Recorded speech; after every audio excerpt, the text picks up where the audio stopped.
इस वीडियो के अंदर हम बात करने जा रहे हैं सिंगल फेस हमारा 220 वोल्टेज होता है, टू फेस हमारा 440 होता है, थ्री फेस भी हम 440 ही वोल्टेज बोलते हैं।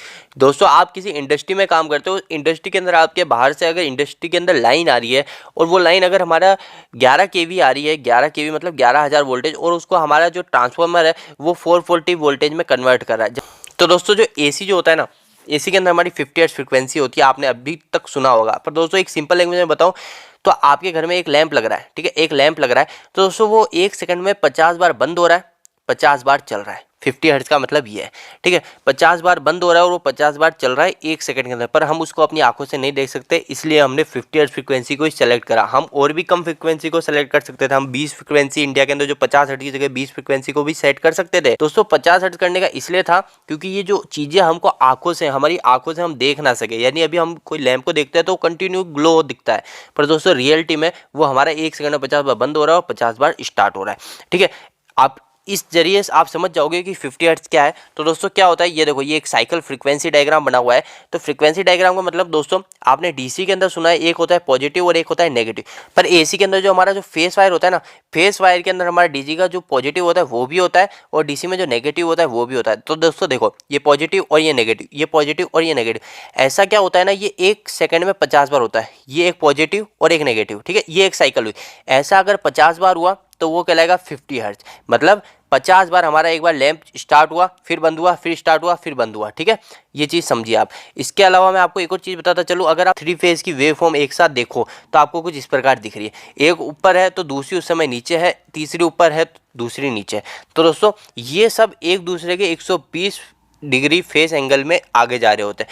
दोस्तों आपको एक और चीज़ बताता चलूँ मैं कि अगर मैं ऐसा आपको बोलूँ कि आपने जो एसी जो करंट है उसको अगर हम डीसी में कन्वर्ट करते हैं, एसी करंट को हम डीसी में कन्वर्ट करते हैं, डीसी के अंदर आपको सिंपल दिख रहा है पॉजिटिव है तो उसमें पॉजिटिव ही है।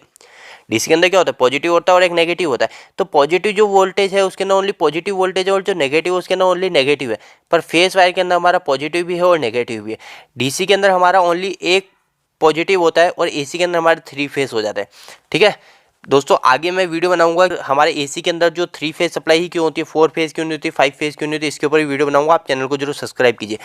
देखो दोस्तों, अब मैं आपको एक चीज़ बताता चलूँ, जब हमारा एसी से डीसी कन्वर्ट करते हैं ना, एसी से डीसी कन्वर्ट करते हैं तो हमारा जो नीचे का जो पार्टीशन होता है नेगेटिव का, इसको हटा दिया जाता है। ये हमारा रेक्टिफाइड यूज करते हैं और रेक्टिफाइड से हम क्या करते हैं, ये जो डीसी का जो डीसी में जो हमारे डीसी में आपको पता है कि हमारा नेगेटिव नहीं हो सकता, जो फेस वायर है, फेस वायर में जो नेगेटिव जा रहा है वो नहीं हटाना, वो उसको हटाना है हमको। तो दोस्तों रेक्टिफायर लगाते हैं और रेक्टिफायर क्या हमारे जो नीचे की जो सप्लाई होती है इसको जाने से रोक लेता है, कैंसिल आउट कर देता है और हमारा ओनली पॉजिटिव में पॉजिटिव वायर जाता है, ठीक है।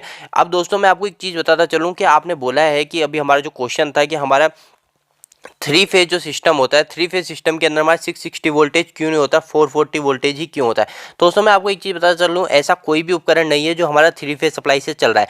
आप सिंपली एक एग्जांपल दोगे मोटर का, तो मैंने मोटर सबसे पहले ही यहाँ पे आपके सामने रख दी है कि आप मोटर का एग्जाम्पल दो, तो मैं इसको क्लियर करूँ क्योंकि इंडस्ट्री में सबसे ज़्यादा 3 फेज का जो उपकरण है वो मोटर ही है। इसमें भी 3 वाइंडिंग होती है दोस्तों, ठीक है, 3 वाइंडिंग होती है। तो दोस्तों 3 वाइंडिंग जो होती है ना, अब देखो दोस्तों, एक वाइंडिंग ये है, एक ब्लू कलर की और एक ग्रीन कलर की।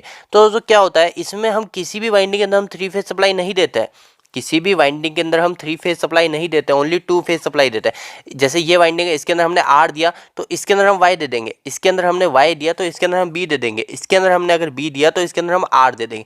मतलब एक वाइंडिंग के अंदर हम 2 फेज देंगे सप्लाई, ठीक है, एक वाइंडिंग के अंदर हम 2 फेज सप्लाई देंगे। ऐसा कोई भी उपकरण नहीं है जो हमारा 3 फेज सप्लाई जाती हो, हमारी जितने भी उपकरण वर्क करते हैं ओनली 2 फेज सप्लाई पे करते हैं। और दोस्तों इसका एक और चीज़ ये है, मैं आपको एक और चीज़ बताता चलूँ, अगर आपको जैसे फेस और न्यूट्रल, ठीक है, फेस न्यूट्रल दो चीज़ें, आपने इन दोनों के बीच में वोल्टेज चेक करा, आपने इन दोनों के बीच में कभी वोल्टेज चेक करा, आपने देखा 220 वोल्टेज है, ठीक है, दोनों के बीच में 220 वोल्टेज आपने मल्टीमीटर से चेक करा, ठीक है। पर दोस्तों 220 वोल्टेज है तो आप डायरेक्ट बोलोगे कि 220 अगर मैं 2 फेज में चेक करूँ तो वो 440 होगा, पर दोस्तों ऐसा नहीं होगा।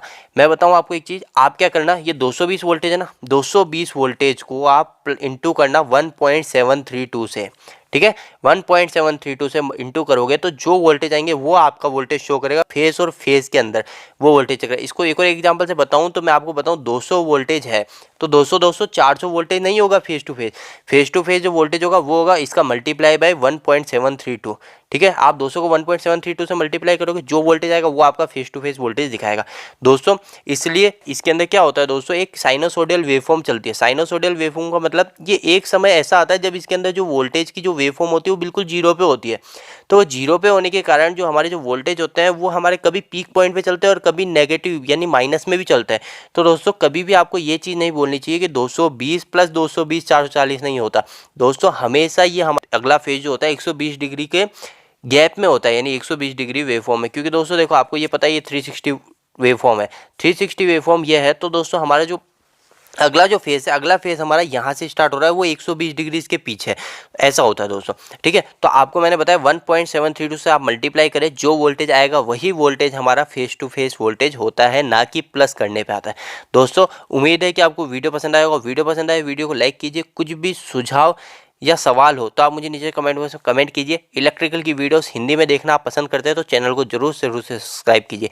आज के लिए इतना ही, धन्यवाद।